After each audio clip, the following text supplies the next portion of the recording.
Bueno, buenas tardes alumnos y alumnas. Como habíamos prometido, hoy vamos a hacer un resumen focalizando aquellos temas importantes de la unidad temática número 2. Para comenzar, la unidad temática número 2 se refiere puntualmente al presupuesto y más puntualmente al presupuesto público. El presupuesto público tiene una evolución desde ya prolongada en el tiempo, pero para que ustedes tengan una idea, el primer presupuesto surge allá por la Edad Media, cuando un rey llamado Juan Sin Tierras tuvo que presentar ante los súbditos una especie de presupuesto porque los mismos querían, ante el aumento de los impuestos, ver en qué gastaba el rey y cómo recaudaba. De ahí en más, el presupuesto llega a nuestros días y en el caso particular de las repúblicas y de los estados, el presupuesto es un instrumento de tipo legal. ¿Por qué es un presupuesto de tipo legal? Porque decimos que el presupuesto para nosotros es una ley. Es una ley que tiene las características de ser limitativa y autorizativa. ¿Por qué limitativa? Porque limita hasta una cierta cantidad los importes a gastar, y autorizativa a quienes autoriza a gastar. El concepto de presupuesto, es decir, básicamente, como instrumento legal, es básicamente un listado de recursos a percibir, un listado de autorizaciones para gastar, para financiar un periodo de tiempo determinado, como lo marca el principio de la anualidad del presupuesto.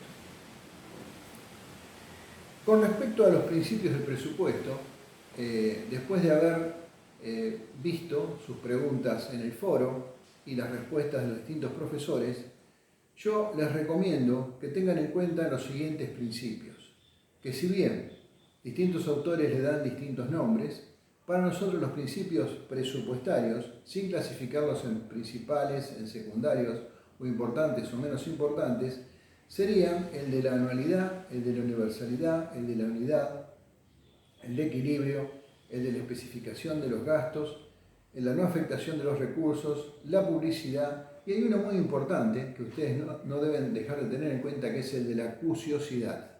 Acuciosidad. Brevemente voy a tratar de describir cada uno de ellos. El principio de la unidad significa que existe un solo presupuesto, dado que como es una ley y dura por un año, o sea, un administrador no puede administrar con dos presupuestos a la vez porque una ley, como diríamos, mata a la otra.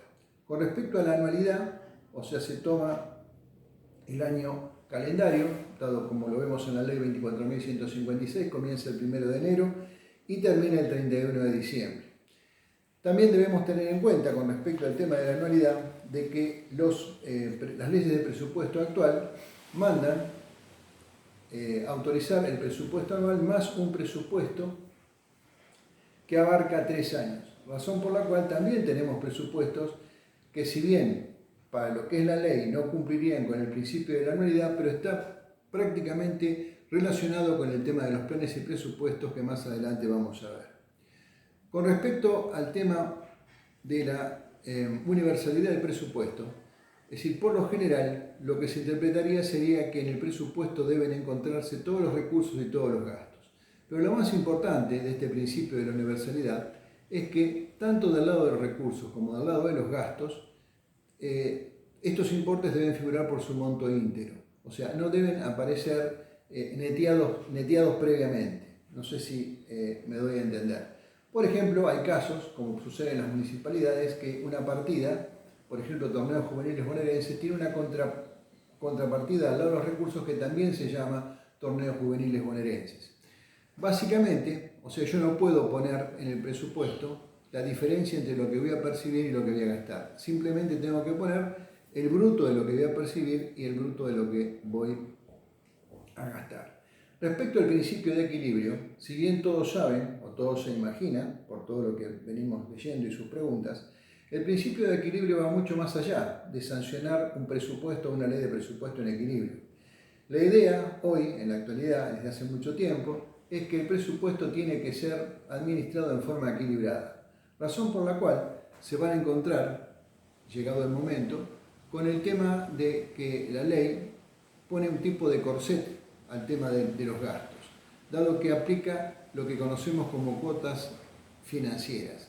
¿Esto qué significa en forma rápida? Porque ya vamos a avanzar con el tema, que entre la Oficina Nacional de Presupuesto y la Tesorería General de la Nación, tanto uno como el otro van mirando cómo se van recaudando los recursos y de acuerdo a cómo se van recaudando se van autorizando los gastos a comprometer. Razón por la cual no se debería exceder, como así lo pide la ley, los gastos comprometidos respecto a los recursos percibidos. Con respecto al principio de la, de la especificación del gasto, es fundamental, dado que nadie podría aprobar un presupuesto por un número general. O sea, evidentemente, el principio de la especificación del gasto se ve plasmado en el anexo del decreto de distribución administrativa del gasto, donde aparece lo que ustedes ya han venido viendo como plan de cuentas o el nomenclador. Respecto a la no afectación de los recursos, es un viejo principio en el cual los clásicos prohibían, o sea, de alguna manera, afectar un recurso a un gasto en particular. En la actualidad, es decir, se hace puntualmente en pequeñas proporciones de los recursos del presupuesto para gastos muy especiales o muy específicos. Por ejemplo, se afectan gastos para en un municipio de una tasa, un porcentaje, un 1, un 2, un 2000%, digamos, del recaudado de la tasa de seguridad e higiene para los bomberos voluntarios de la localidad. Por último, tenemos el principio de la publicidad, el cual lo manda la Constitución, tanto en la nacional como en la provincial, de que todos los actos de gobierno para ser válidos deben ser publicados. Y por último, tendríamos el principio de la acuciosidad. El principio de la acuciosidad significa que yo en el presupuesto no puedo incorporar algún gasto o un recurso que sea imposible de llevar adelante. Ese es el principio de la acuciosidad.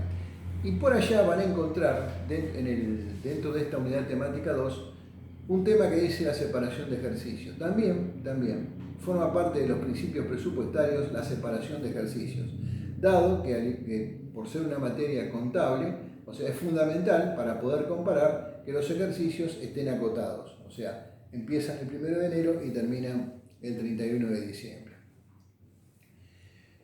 El punto que sigue dice correlación entre planes y presupuestos. Para hacerlo práctico, o sea, acá tenemos que tener en cuenta el principio de la anualidad.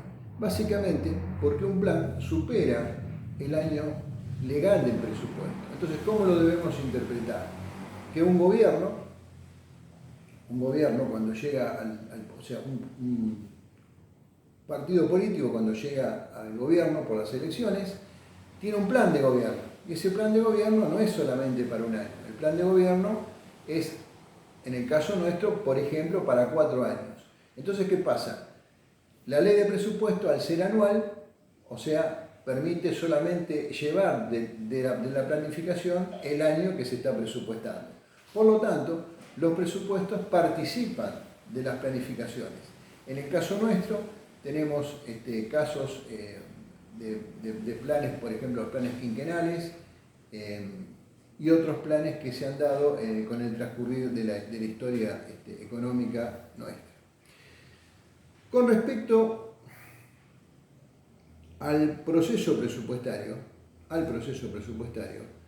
cuando uno se remite a las obras, el proceso presupuestario lo lleva prácticamente a tres fases o a tres etapas, que es la planificación, la aprobación y la ejecución. En el caso particular de cómo uno va desgranando la ley 24.156, va a ver de que el proceso presupuestario tiene además otros pasos que no aparecen puntualmente escritos en los libros o salen muy fácil de la ley. Por lo general, cuando nosotros en la cátedra comentamos cuál es el proceso del presupuesto, decimos que está básicamente basado, o el arranque está en la planificación del presupuesto. Una vez que está planificado viene la autorización, que no es por parte del Poder Legislativo, sino por el Poder Ejecutivo. Pues el Poder Ejecutivo es quien da las directivas como órgano directivo para la confección del presupuesto. Una vez que está autorizado se manda al Congreso, donde aparece la fase del debate. Del debate, si puede surgir positivo o negativo, pero en el supuesto caso de que se apruebe, se sanciona el presupuesto, que entró por la Cámara de Diputados y se sanciona en el Congreso. Una vez sancionado el presupuesto, se promulga, ahí participa el Departamento Ejecutivo, y una vez que está promulgado el presupuesto, viene la ejecución, el control y la evaluación. Ustedes verán, cuando van mirando la ley 24.156, qué órganos van participando en las distintas etapas. Ahí verán, por eso estudiamos en la unidad temática número 1, los órganos volitivos, el órgano directivo, los órganos ejecutivos, los órganos de control, los órganos de racionalización, etcétera, etcétera. Muy bien, una vez que llegamos a las clasificaciones presupuestarias, hay que tener cuidado porque hay un punto. Dice clasificaciones presupuestarias, punto, y arranca con las técnicas del presupuesto. Para aclarar lo que serían, en nuestro caso, las clasificaciones presupuestarias, estamos hablando de tipos de presupuesto. En el apunte de clase subido a la plataforma, nos vamos a encontrar con que tenemos dos tipos de presupuesto: el presupuesto inglés y el presupuesto francés. Las características de cada uno las paso a enumerar. El tipo de presupuesto inglés, o también conocido como de caja, utiliza tanto para recursos como para gastos, tanto como para la planificación, la autorización, la ejecución y el control, el criterio del percibido, razón por la cual por el lado de los recursos tendremos solamente los recursos que efectivamente se van a calcular y los gastos que efectivamente se van a gastar. De manera tal de que el resultado presupuestario será recursos percibidos menos gastos pagados.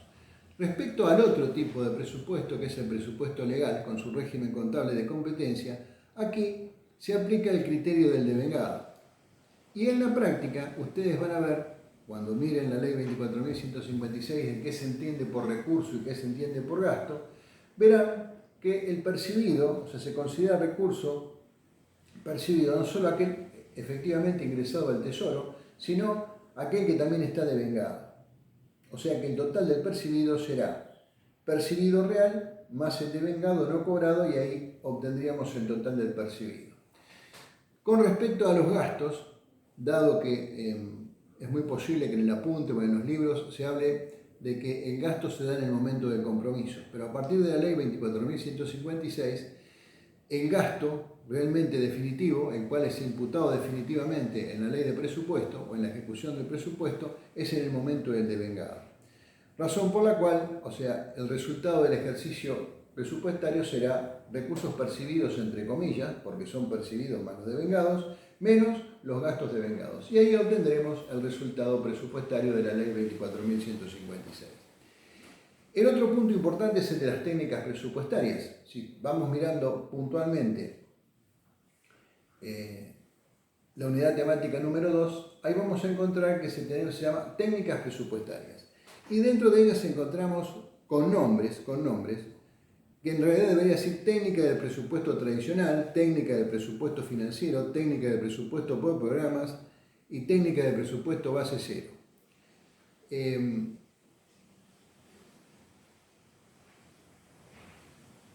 Sí, te queda un minuto. ¿Quedó claro? Bien. Haremos un pequeño corte y en el próximo video desarrollaremos las distintas técnicas presupuestarias.